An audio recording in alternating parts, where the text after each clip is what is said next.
members of the extended family, Mike Kadlick and Brian Hines, coming at you with a very brief recap of the Patriots-Giants game. Another loss against, what I'm sure New England went into thinking was a relatively inferior team, yet they still find another way to lose.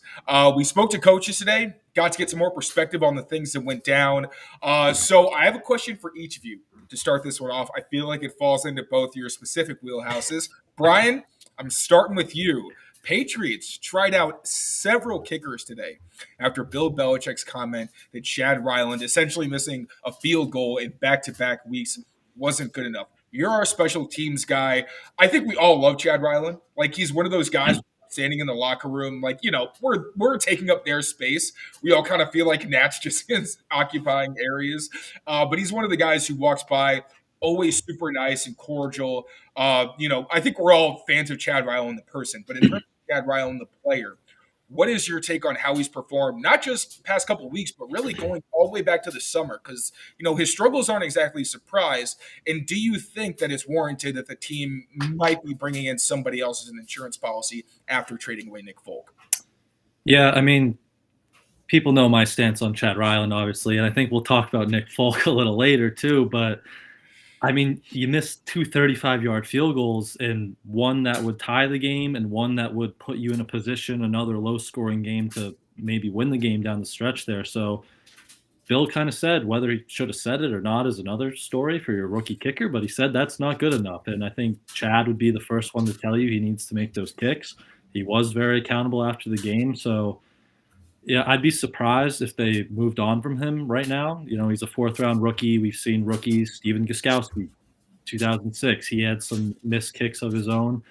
So I think they're going to let him work through this. But I said yesterday on Pat's Beat, I wouldn't be surprised if Monday or Tuesday we see a list of kickers here to come in and work out and maybe just heat up that seat a little bit and say, like, hey, we like you, we believe in you, but this can't keep happening. You can't keep missing, especially 35-yard field goals. So maybe one sign to the practice squad here. They brought in a lot of specialists, a couple QBs too, for workouts the last 2 days. So I think they're going to keep going with Chad, and I still think he's a good kicker. He showed that at Maryland. He showed that at college. So I hope he can work his way out of this. But it's a performance league, and you can't keep missing 35-yard kicks. So kind of see what happens from there.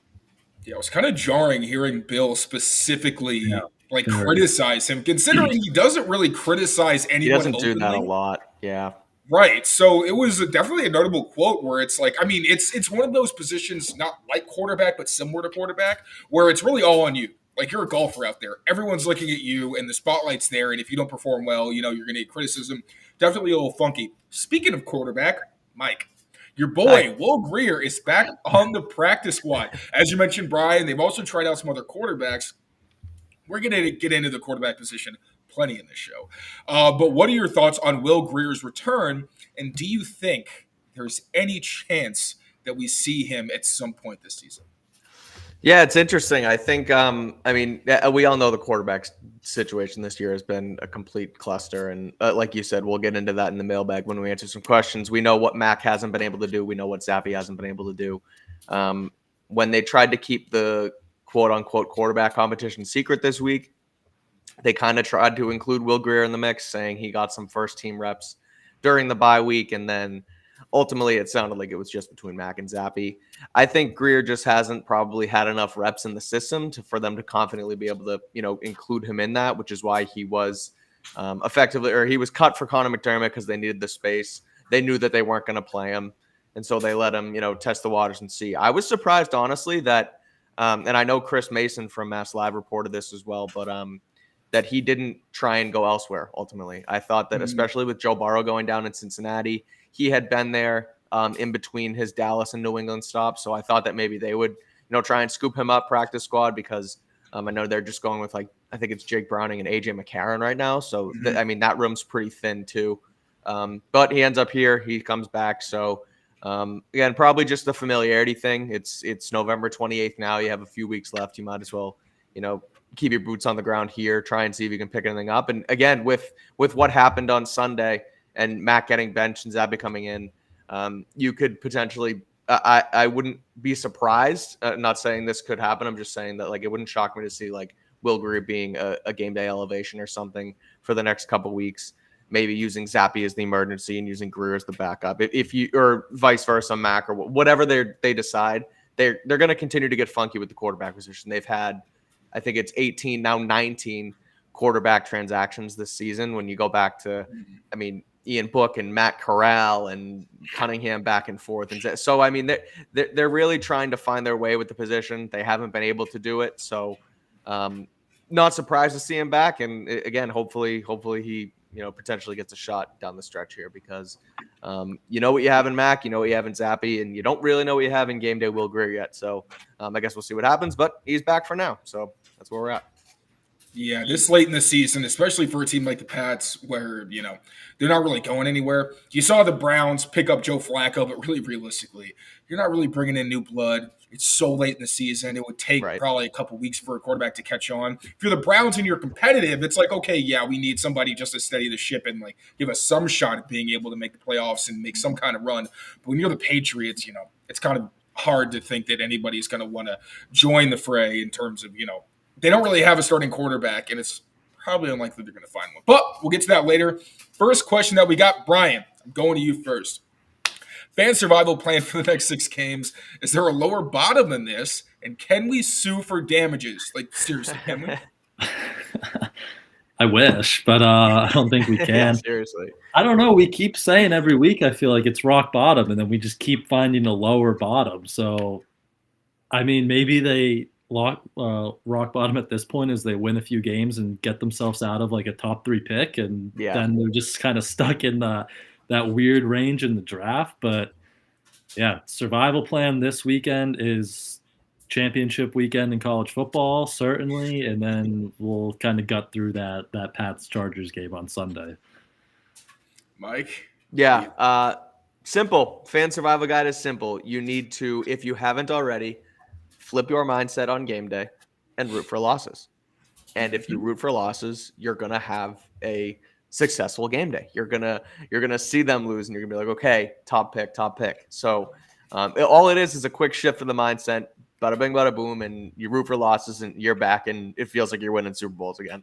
The other thing you can do, scoreboard watch across the league, watch the Bears, watch the Cardinals, root for wins. Same with the Giants, same with the Bears. Root for all the bottom teams to win. That might be tougher and that might be worse on you as a fan, but root for the draft pick. This season's over. You're 2-9. Come to terms with the fact that you're not winning anything this year, and then if you're a fan, root for the tank, and hopefully you get a nice reset in the offseason. So, root for them to lose and watch some college football, like Brian said. Become the biggest Justin Fields, Kyler Murray, and Bryce Young fans in the world for the last 6-7 weeks right here. And the quarterbacks specifically, I'll say that too, because and then if you do end up with pick number 3, but call it the Cardinals and the Bears with the picks, and Fields and Murray play well, but the teams lose and this whole thing happens and they stick with their QBs, boom, you have your choice of whoever you want. So root for quarterbacks, root for those quarterbacks as well. Brian's right there. Man, I was team Justin Fields all the way last night. It was a little painful. It reminded me that, the Patriots aren't the only ones in this boat where, you're rooting for a product that's not the best as a fan. But yeah, I'm with you guys there. While I was at the Giants game, I'm not sure how professional this is, but I was laughing in the press box. Because I tweeted, you have to look at the game through the lens of parity, especially when you're watching Patriots Giants. It's like, all right, you can't expect good football. Tommy DeVito had some nice throws, I will say. But at the end of the day, against the Chargers, maybe not both sides through parity. Maybe it's just like, the Patriots, look at those scamps. Look at them go out there and try.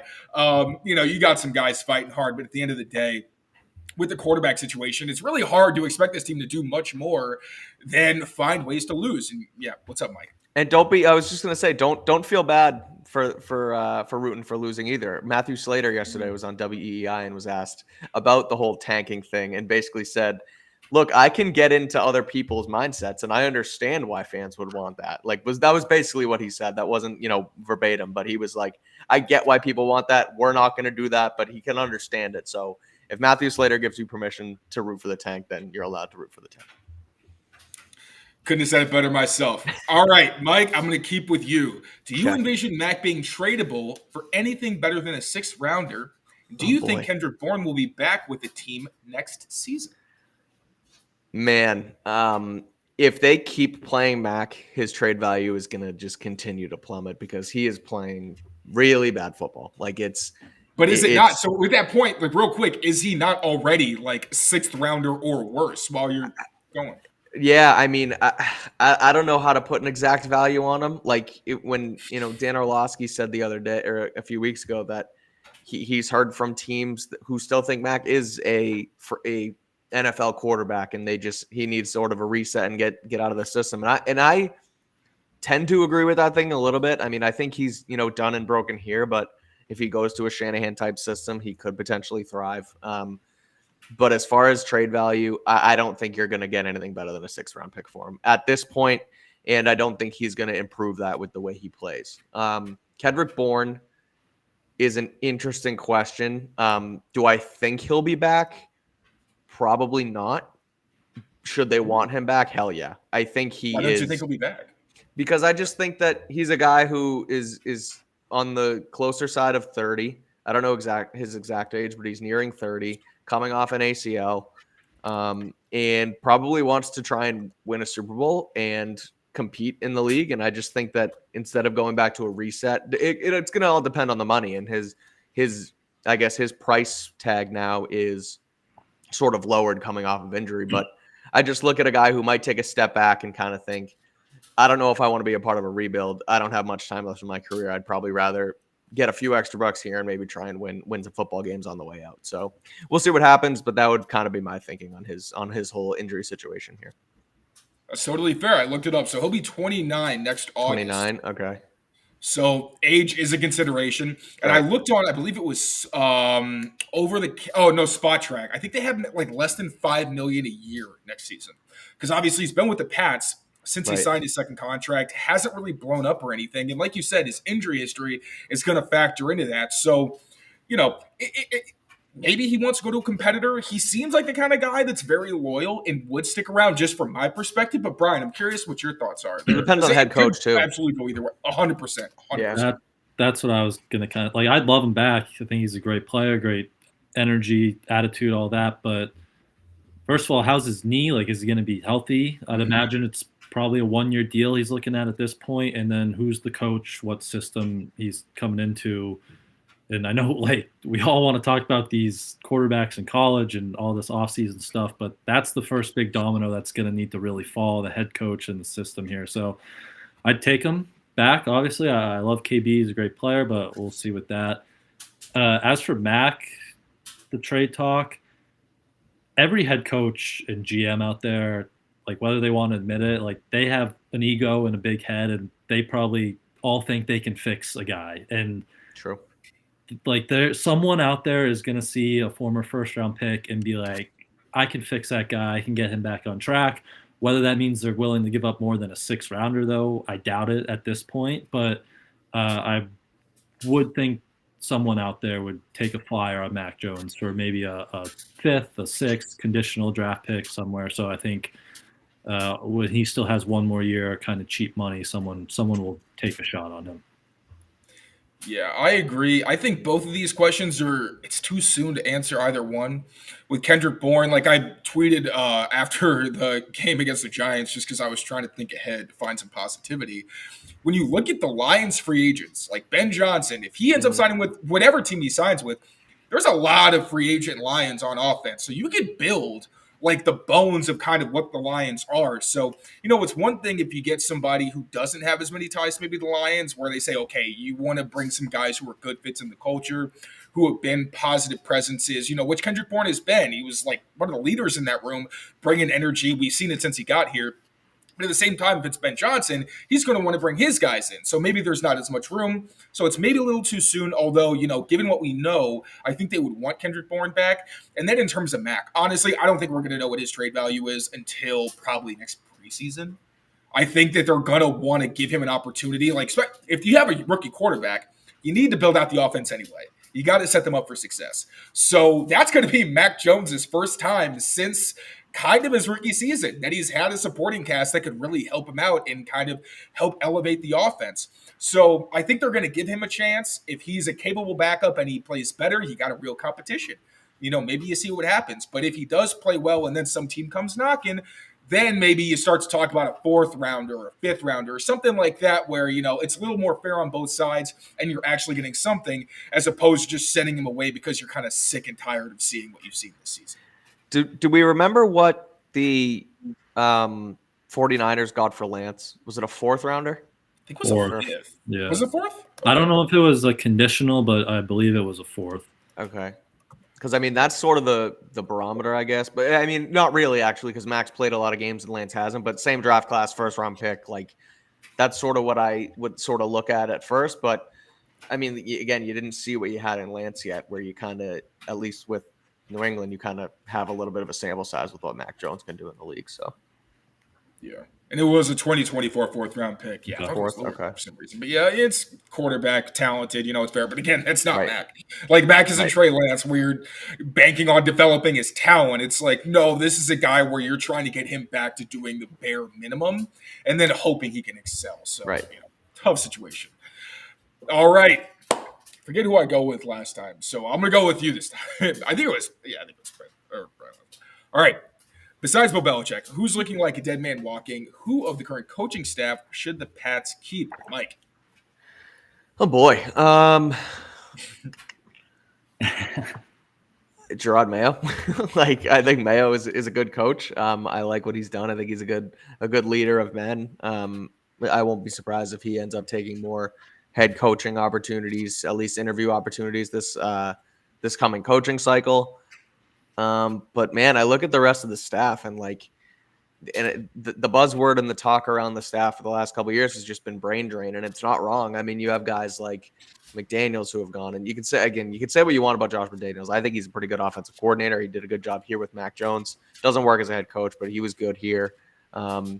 They've lost, even going back, guys like Brendan Daly and who was the Chad O'Shea, the wide receivers coach who went with Brian Flores. There's not much high quality coaching here. I guess DeMarcus Covington is a guy who has had some, potential defensive coordinator looks. I think Ross Douglas is a decent wide receiver assistant, but look, I don't really have much allegiance towards guys like Mike Pellegrino or Troy Brown or even Bill O'Brien to necessarily feel like, those are coaching staff guys they absolutely need to keep around. They're kind of hit or miss for me. One coach that I'm kind of interested in is Steve Belichick.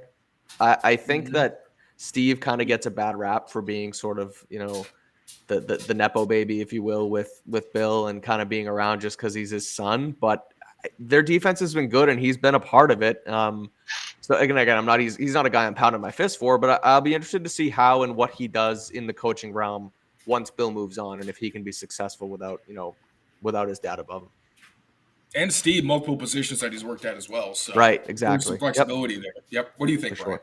Yeah, he's become a very good coach the past few years, I'd say. So, I'm a big fan of the defensive staff. I think Mayo we all really like. Mike mentioned it, not only X's and O's, but seems like a very good leader of men, can kind of handle the CEO stuff of the head coach side too. So, if he's your next head coach and you have either Steve's the DC or maybe, him and Brian leave with Bill, see how that kind of shakes out, then maybe DeMarcus Covington is your DC who had interviews last year. And then you keep Mike Pellegrino in that, cornerback. He's worked with safety, keep him in the secondary. I think that's a good kind of building block for your defensive staff. But then the offensive staff, who knows what's going to happen there, because I wouldn't be opposed to just kind of nuking that side of the ball again and restarting there with, Troy Brown just still receivers second, third straight year. Taylor, I see your eyes lighting up like PTSD from hearing that, but we still just have receivers not running routes and being in the right spots. And it's Tyquan, it's Devontae Parker is slipping and falling out of routes. Tyquan's doing all that foot fire drills at the top. Even Pop Douglas, who's been your best receiver, but it's still week in, week out, there's one or two errors. second or third drive of the game, he's one-on-one up top, and Mac expects him to break out, and he just kind of turns back into the defender, and the pass, sails out of bounds. And like, that should be a layup, but it's not because it's a route running issue. So the offensive side of the ball is shaky. We were talking too quickly before the show with Bill O'Brien, and is that system, is this offense still fit in the league, right? Because we saw Josh go to Vegas. It didn't work with Carr. It didn't work with Garoppolo. Are we at the point where this system was basically Tom Brady, and there's just so much going on before the snap, mental stuff? First third down of the play against the Giants, you see Mac just doing all that hand motion, pointing out rushers, doing the, routes, offensive line blocking. Then he's clapping for the ball, and it's a low snap, and then it's a delay of game, and it's just like on the ground. The thing slid to him. Is there just too much going on there from a mental standpoint, where maybe just this offense is kind of living and dying by Tom Brady all those years, and like he's the only one who could truly run it. So, like, sum up the question: defensive staff I love, but offense, yeah, maybe time for a new regime there.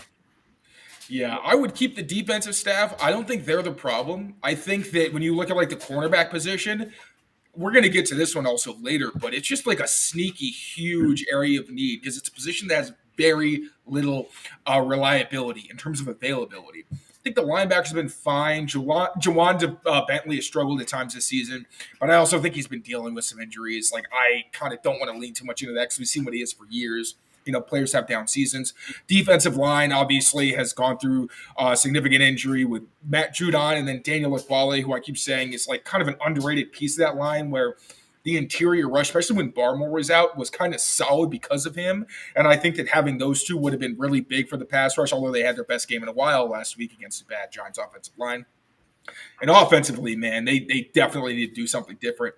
I asked Troy Brown specifically about Tyquan's route running because, like you said, Brian, the foot firing, he takes so long to get into his route and make himself available for the quarterback on a consistent basis. And it's ironic because he's someone who's fast, and everyone wants him to use his speed, use him vertically, da-da-da.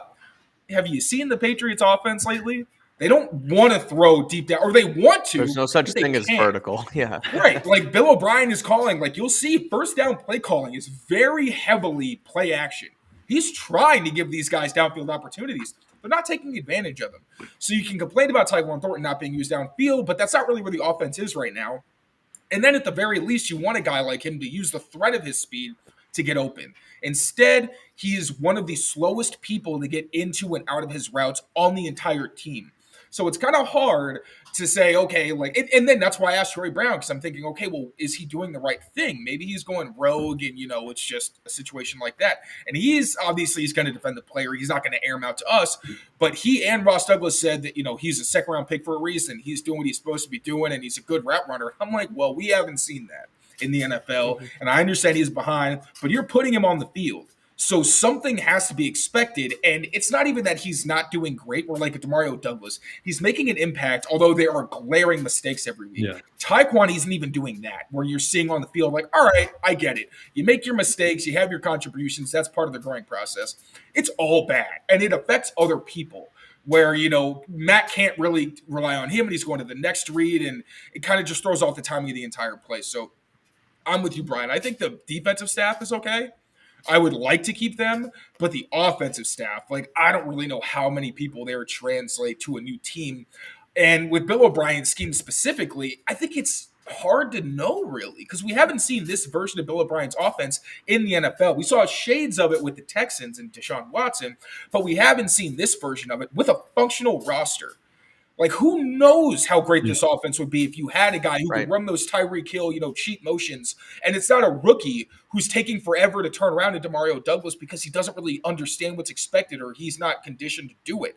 Like, you get some guys who played NFL football and maybe it's better. But, the guys you have who played NFL football, your best guys on injured reserve, and the other two guys have been benched for guys who give you almost nothing, throughout the season. So, yeah, offense, there's got to be a change. Speaking of change, we're going to move on. But first, quick word from our friends at FanDuel. We'll be back. Score early this NFL season with FanDuel, America's #1 sportsbook.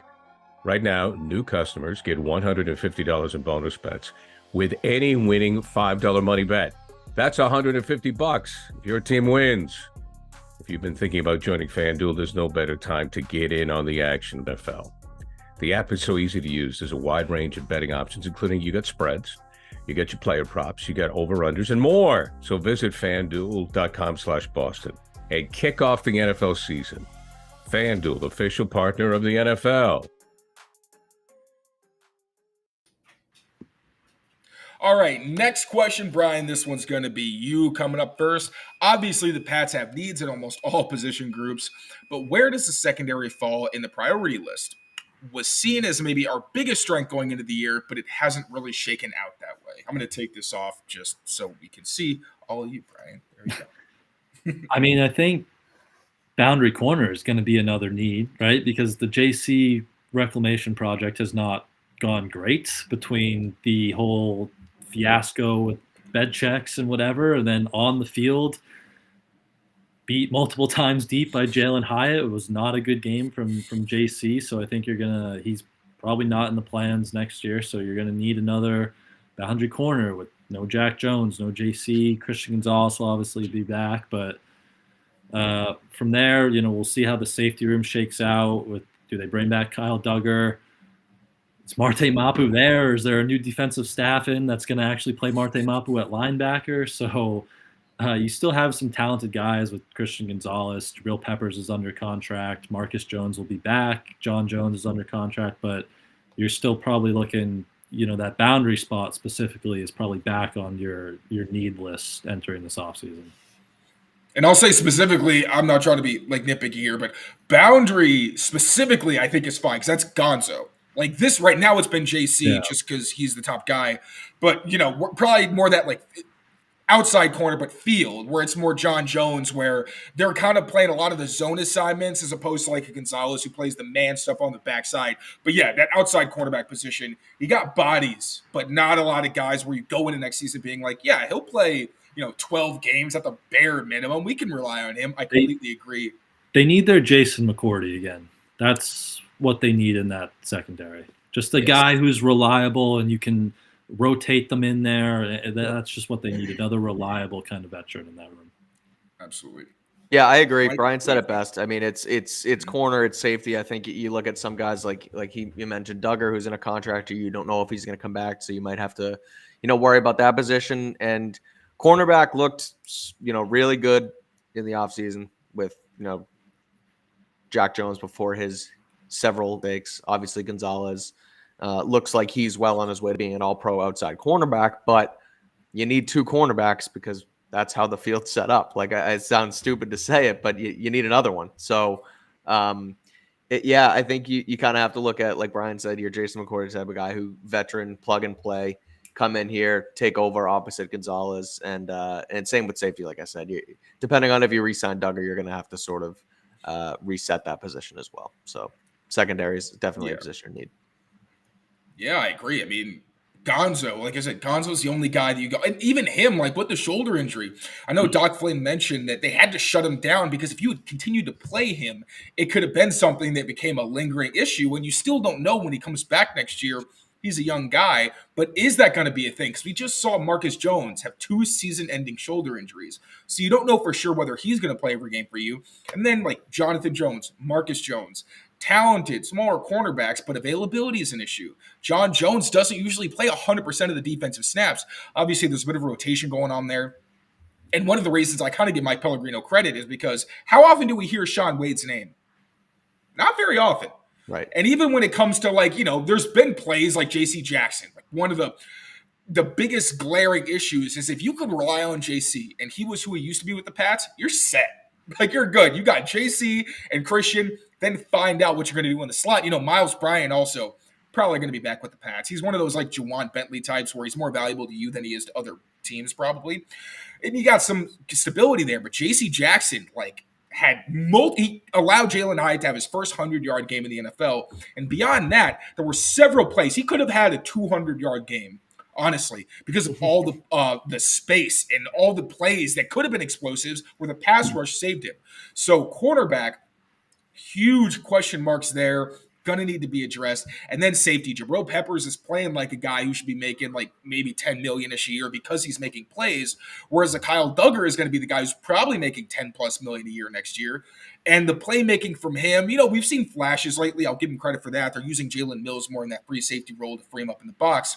But I don't think you're seeing that $10 million a year value because he's not making as many plays. There's not as many tackles for loss. There's not as many, turnovers and things like that. So it's definitely one that's going to need a closer look, especially with Adrian Phillips and Jalen Mills looking like they're probably on their way out. Like, Phillips is under contract, but he's not playing.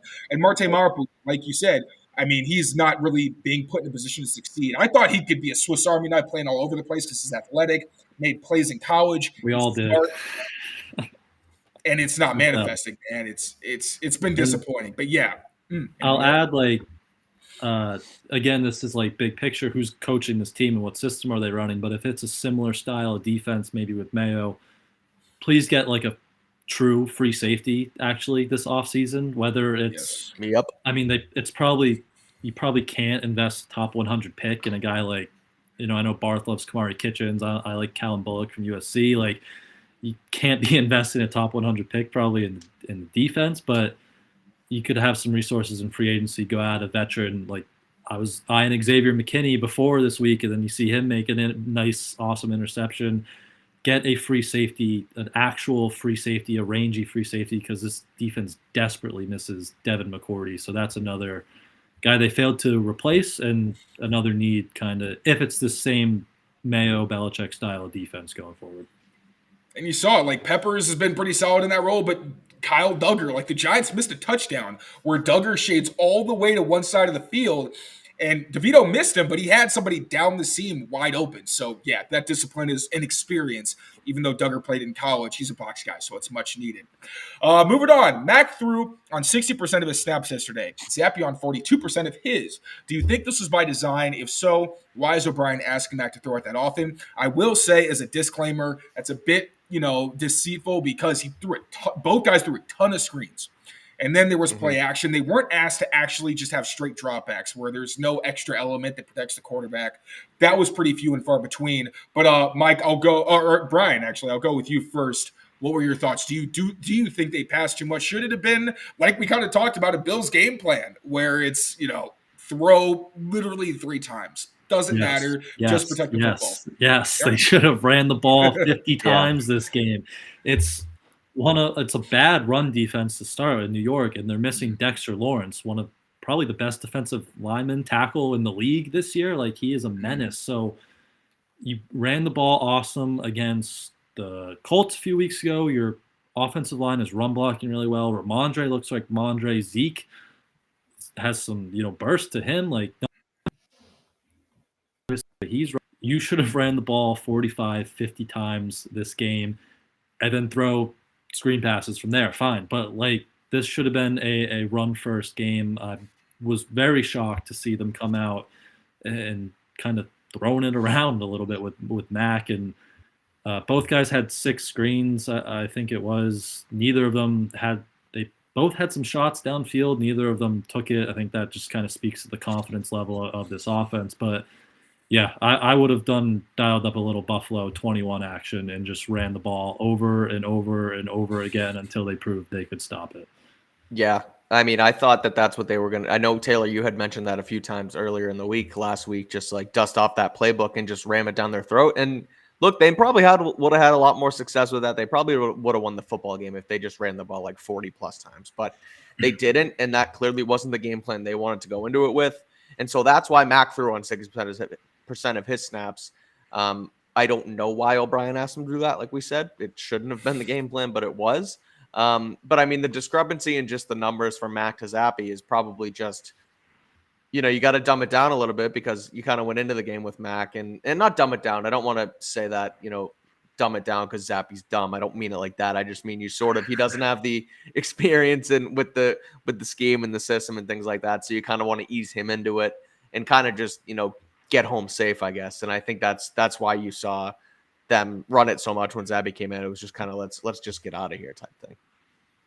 Yeah, and to your point, I mean, I think Mac is just the only guy they trust to like have true drop back Correct. throws. Yep. Especially when it's not an obvious passing situation where you're just like, all right, we don't want to have to do the bare minimum in terms of giving you a screen or play action. Like, we just want you to be able to read out the defense. And from that perspective, I understood a bit. I didn't love it because like I was the one championing like run the ball. You don't have them throw the ball. You know what you have at quarterback right now. And it's tough because you don't want to hamstring your offense. Like I asked Bill O'Brien about the balance of screens because they almost got picked on one. Zappy was just only throwing those, and it got to the point where the Giants were like, "Yeah, we get it," and they almost intercepted one. And I was like, "Hey, you know, do you maybe like how do you find that balance of throwing screens when they're working but also not being too predictable?" And O'Brien was like, yeah, sometimes you can go to the well one too many times. So like that quote to me was him saying, yeah, you can't really do the same thing every play. That Bills game, like if we're being very realistic, that was still an exception because it was crazy wind, and you got a quarterback who doesn't have a very strong arm, was throwing into it. We've seen Brady do it in the past, but that's not really Mac Jones's forte. So yeah, I kind of got it because it's tough in the NFL to just run and just throw screens because, like also O'Brien said, these are professional defenses, but your quarterbacks aren't taking the opportunities when you give it to them. There's really not much justification for giving them those opportunities. We'll be back real quick. We're going to throw it over to our friends at SeatGeek. I've been looking for the best deal on Celtics tickets, and with over 28 million downloads, SeatGeek is the #1 rated ticketing app. There are more than 70,000 events every single day on SeatGeek, including concerts, sports festivals, and more. With the NFL, NBA, and NHL seasons in full swing, you don't want to miss out. SeatGeek has your tickets to every game. Plus, artists like Travis Scott are on tour. They put all the tickets across the web in one place to make sure you're getting a good deal. Each ticket is rated on a scale of 1 to 10, so look for the green dots. Green means good and red means bad. Every ticket is backed by their buyer guarantee, and SeatGeek is the only site that lets you return your tickets ahead of the event with swaps. So as you know, I always come through for you guys. You can use my code DREAMERSPRO for $20 off tickets at SeatGeek. That's $20 off your first purchase with promo code DREAMERSPRO. Make sure you check the link in the description to download the app.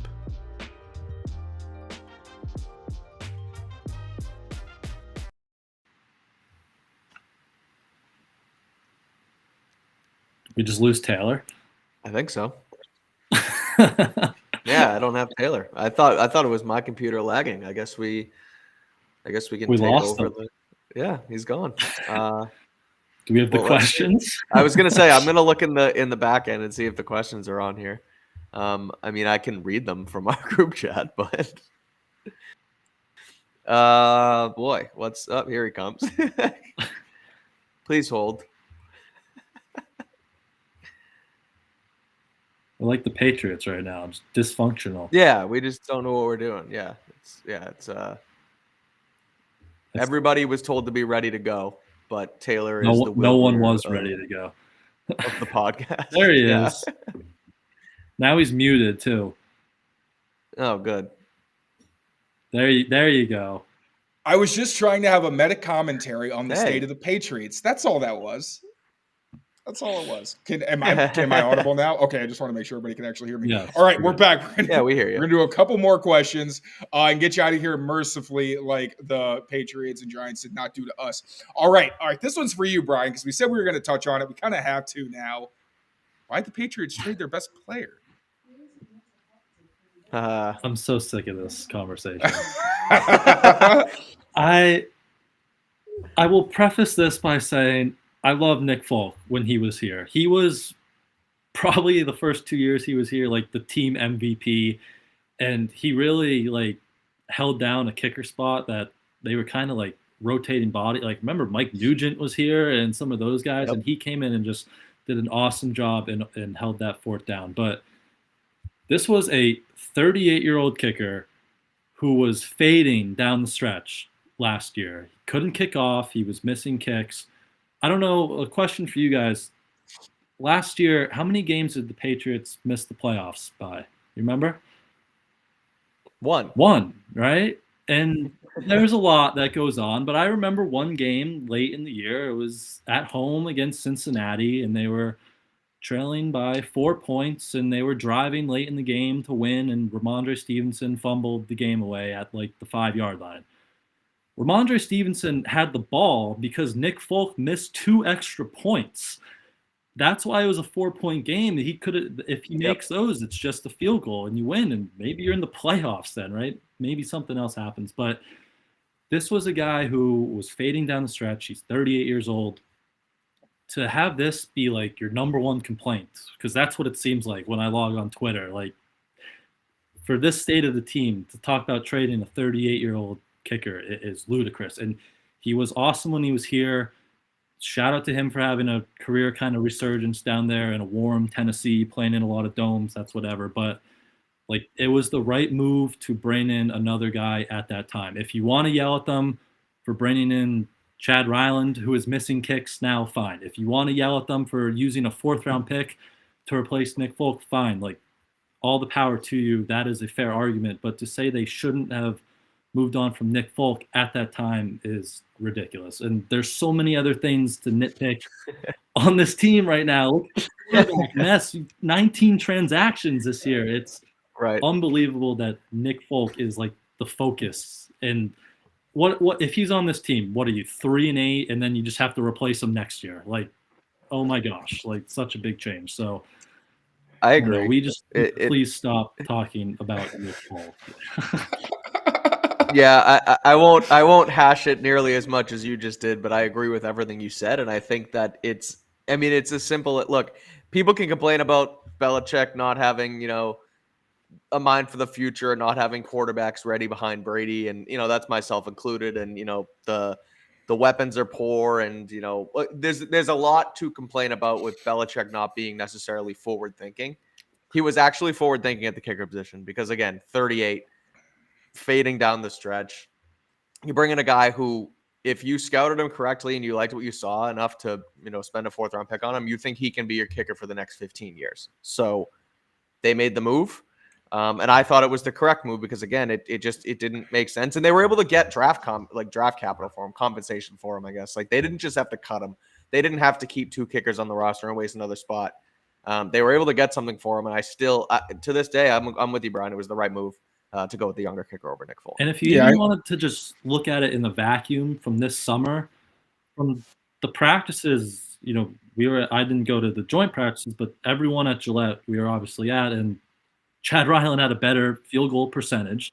100%. And he obviously has more leg, and he can kick off. And go back to that Bengals game, they had 2 kickers on the active roster because Nick Folk couldn't kick off. They had Tristan Vizcaino up to handle kickoff duty. So I don't know. It's not even a pro Chad Ryland take. It's just it was the right move at the time, and I can't believe the outrage right now that Nick Folk still isn't on this roster.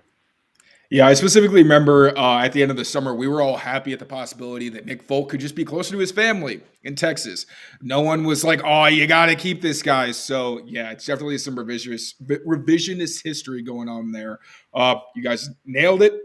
We're going to get to our last question. If this team would have had just average quarterback play this year, how many wins would they have at this point? I'm not going to lie. I was thinking about this too, watching Tommy DeVito. I was like, if they could just have someone who doesn't throw egregious interceptions and just commit egregious turnovers and also make like a couple nice throws a game, like where would this team be? So, Mike, I'm going to go with you first on this one. What do you think? So funny enough, Ashley 1992, who asked you this question on Twitter, asked me the same exact question 2 weeks ago in my mailbag on WEEI.com. She needs to know. She must not have you got to get your answers. Liked your answer. Yeah, I know. Seriously. So maybe I'm not well equipped enough to ask the question, but look, I understand the I guess the outlook here where it's like, okay, the QB play has been so bad. What if, like you said, there wasn't just 6, 7, 8 egregious, bad, terrible interceptions over the last 11 weeks. But at the end of the day, the offense is just not good enough. Even if it was average, I still don't think it's well equipped enough from, weapons on the outside, people in front of you to protect you, to really count on that much more wins here this season. So I don't know. What are they, 2-9 now? Maybe they're 4-7, but I don't see much more coming out of it than it. And I've sort of, and Amit is probably going to come in the chat at me after this, defending Mac Jones. But and Bill O'Brien said it today too. Like, yes, Mac has been bad. I can admit that now. I was a Mac guy, and I still, I like Mac Jones. I think he got, screwed, ruined. I've used all the words in the book for it. But at the end of the day, it's not only his fault. There are more reasons why this offense and this team is 2-9 than just Mac Jones solely. So even if it was average, I still think they only get maybe a couple more wins at max. Brian. Yeah, I mean, I think you look at this week and maybe the Colts game, like you held them to 10 points. I think average quarterback play could probably win that game, but outside of that, I mean, I think Mac gave you average play weeks 1 and 2, and you still lost those. Maybe the Raiders game, but I mean, outside of that, like, you're still going to get blown out in Dallas and New Orleans probably. So maybe you pick up an extra win or two these last 2 weeks, but what does that do for you going forward? So I think you're still kind of at this same point with Mac. Just, Mike said he's not good. Like, he hasn't played good football this week or this year, but he hasn't been helped. We talked about the receivers a lot. That's still a mess. Guys in the same spot, route running issues. The offensive line has been better, but still breakdowns at key times. And it just all has compiled to just kind of, the wiring's gone for a once cerebral quarterback. And yeah, so maybe you pick up an extra win the last 2 weeks, but I think you're still kind of you're still behind the 8 ball. Yeah, I just checked back. I just checked back to the mailbag, and I did say prior to this week, maybe give them one more win. Congrats, you're 3-7. So I would agree that quarterback play this past week against the Giants probably would have won the game too. So yeah, 2 wins max. Yeah, I agree. No, Brian, you got some? No, that was good. Oh yeah, no, I agree with you guys. I think if they have an average quarterback, this is a mediocre team. And I don't think you want to be mediocre this season. I think you want to be bad. Like, if you're not going to compete for a playoff spot, you're not building towards something. An average quarterback wouldn't really have you building towards anything. They'd have you pretty much steadying a sinking ship. So yeah, I think it's definitely better off that you just eat this season. It sucks. You've eaten a couple bad seasons at this point, but now silver lining, you get probably a top 3 pick. I don't see the Patriots winning 2 games that would really mess with them getting one of those top 3 spots. So they have a lot of holes. I'm not going to pretend that quarterback is the only thing that's ailing them, but that's the whole point of this, is that it's not just quarterback. There's other issues on this offense that are holding it back from being a legitimate contender. But that's going to do it for us. I do apologize. We didn't get to as many of the live chat questions as we wanted to. Do a better job of that next week. But you had so many great questions on my Twitter thread. So if next week you want to get your questions answered, I will do a better job of making sure we have some more space to get you guys in the chat. But make sure to submit those questions when I post. I usually post on Mondays on my Twitter to try to get some of your feedback. But fellas, we're at the end of the show. Please, Michael, go with you first. Brian, then you. Let the people know what fantastic work you got coming out this week and where they can find you if they don't know already. On Twitter, at Mike Kadlick. You can find me on WEEI.com for all of my weekly coverage of the Patriots. The 3 of us are obviously down there every week. So check everything out on there. 6 Rings podcast with Andy Hart and Fitzy as well. So check them all out. Yep. And my Twitter, I am Brian Hines. Written words over at Pat's Pulpit and Pat's Beat right here on CLNS with Barth twice a week. So make sure you tune into that. Absolutely. Thank you, fellas. We'll be back next week to recap whatever happens against the Chargers. Take care of yourselves. Throwback Take week. care of each other. Oh, yeah. Look forward to that. We got throwbacks. True. At least visually, it should be visually. I mean, we're still going to have to watch the game, so we'll see. But it'll be pretty in terms of the colors. Take care of yourselves. Take care of each other.